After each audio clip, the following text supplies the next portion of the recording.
All right, we're back again. Day number 18. We're going to be in Job, chapters 5 through 8.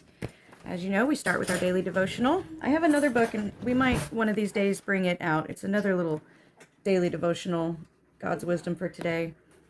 It's pretty long, though, so maybe we'll just pick a day and we'll do a little an actual study instead of just a reading. Maybe. I don't know. I'm nervous. But this one's kind of neat, too, so yeah, we might do one of those one day. All right, so April 24th is today. Look over here like a hot mess. All right, the name of this one is Confession Creates Peace. Happy is the person whose sins are forgiven, whose wrongs are pardoned.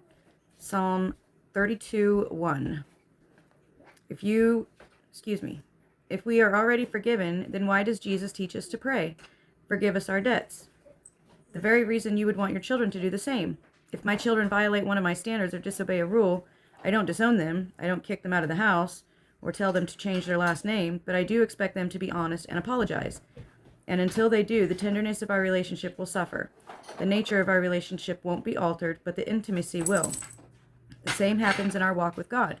Confession does not create a relationship with God, it simply nourishes it. If you are a believer, admission of sins does not alter your position before God, but it does enhance your peace with God.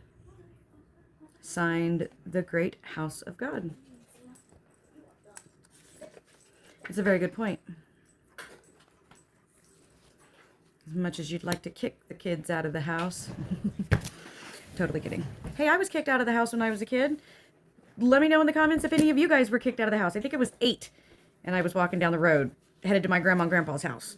My daddy came driving down the road. He's like, "Where are you going?" I said, "I'm going to grandma's house." Yeah. Maybe I am the only one. I don't know. Job 5 through 8. Call if you will, but who will answer you? To which of the holy ones will you turn?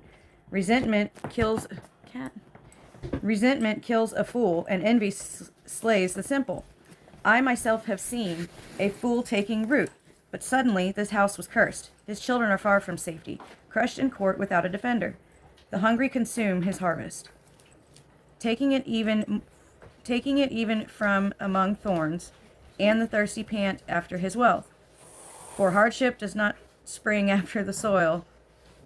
For hardship does not spring from the soil, nor does trouble sprout from the ground. Yet man is born to trouble as surely as sparks fly upward. This part here is highlighted. I think this is one that I highlighted.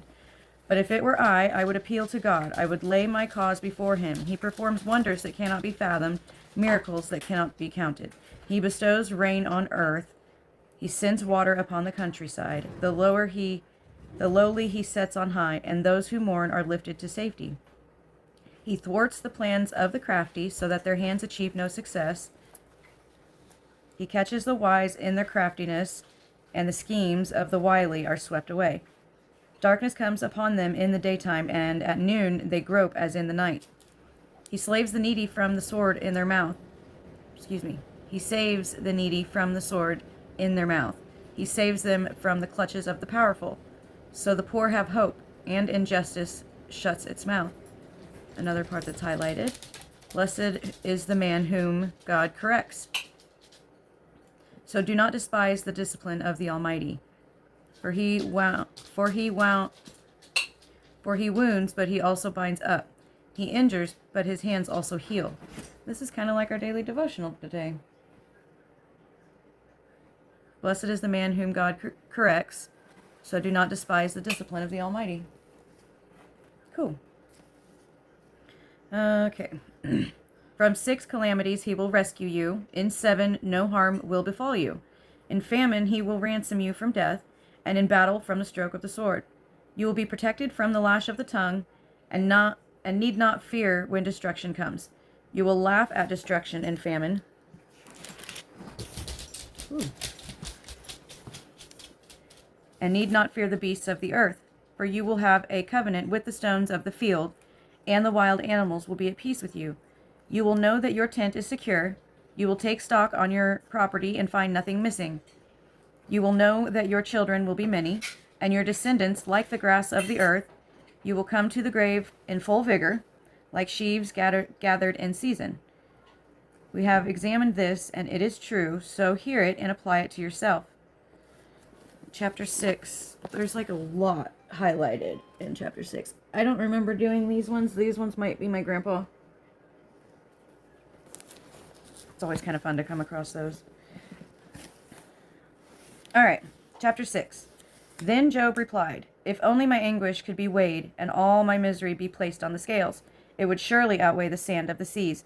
No wonder my words have been impetuous. The arrows of the Almighty are in me. My spirit drinks in their poison. God's terrors are marshaled against me. Does a wild donkey bray when it has grass, or an ox bellow when it has fodder? Is tasteless food eaten without salt, or is there flavor in the white of an egg? I refuse to touch it. Such food makes me ill. Oh, that I might have my request, that God would grant what I hope for, that God would be willing to crush me, to let loose his hand and cut me off. Then I would still have this consolation, and my joy in unrelenting pain, that I had not denied the words of the Holy One. What strength do I have that I should still hope? What prospects that I should be patient? Do I have the strength of stone? Is my flesh bronze? Do I have any power to help myself, now that success has been driven from me? A despairing man should have the devotion of his friends, even though he forsakes the fear of the Almighty. But my brothers are as undependable as intermittent streams, as the streams that overflow when darkened by thawing ice and swollen with melting snow. But that cease to flow in the dry season, and in the heat vanish from their channels. Caravans turn aside from their routes. They go up into the wasteland and perish. The caravans of Tema look for water. The traveling merchants of Sheba look in hope. They are distressed because they had been confident. They arrived there only to be disappointed. Now you have to be proved to be of no help. Now you too have proved to be of no help. You see something dreadful and are afraid. Have I ever said, give something on my behalf, pay a ransom for me from your wealth, deliver me from the hand of the enemy, ransom me from the clutches of the ruthless? Teach me, and I will be quiet. Show me where I have been wrong. How painful are honest words. But what do your arguments prove? Do you mean to correct what I say and treat the words of a despairing man as wind? You would even cast lots for the fatherless and barter away your friend? But now be so kind as to look at me. Would I lie to your face? Relent. Do not be unjust. Reconsider, for my integrity is at stake. Is there any wickedness on my lips? Can my mouth not discern malice? Does not man have hard service on earth? Are not his days like those of a hired man? Like a slave longing for the evening shadows, or a hired man waiting eagerly for his wages. So I have been allotted months of futility, and nights of misery have been assigned to me.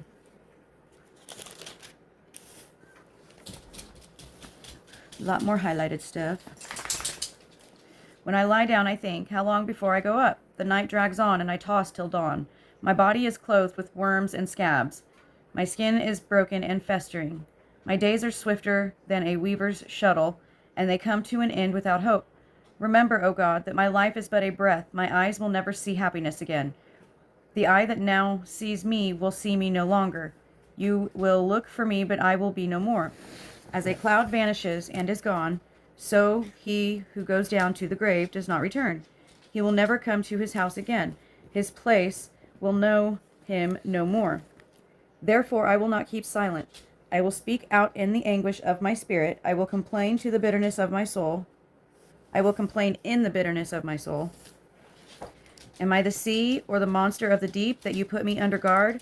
When I think my bed will comfort me and my couch will ease my complaint, even then you frighten me with dreams and terrify me with visions, so that I prefer strangling and death rather than this body of mine. I despise my life. I would not live forever. Let me alone. My days have no meaning. What is man that you make so much of him, that you give him so much attention, that you examine him every morning and test him every moment? Will you never look away from me, or let me alone even for an instant? If I have sinned, what have I done to you?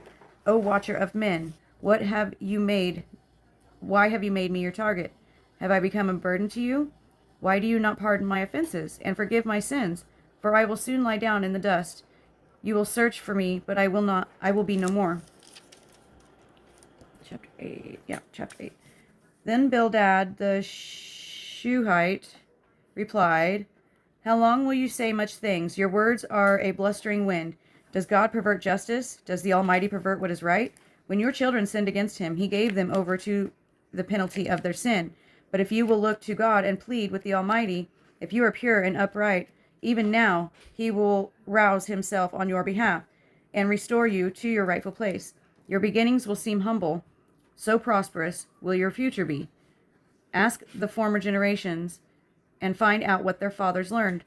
For we were born only yesterday and know nothing, and our days on earth are but a shadow. Is that where that saying comes from? I wasn't born yesterday. Ask the former generations and find out what their fathers learned, for we were born only yesterday but know nothing, and our days on earth are but a shadow. Will they not instruct you and tell you? They will not bring forth words from their understanding. Can papyrus grow tall where there is no marsh?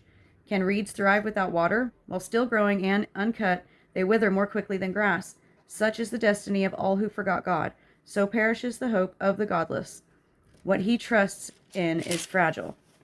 What he relies on is a spider's web.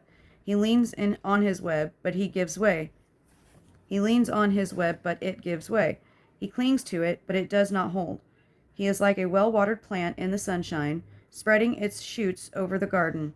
It entwines its roots around a pile of rocks and looks for a place among the stones. But when it is torn from its spot, that place disowns it and says, I never saw you.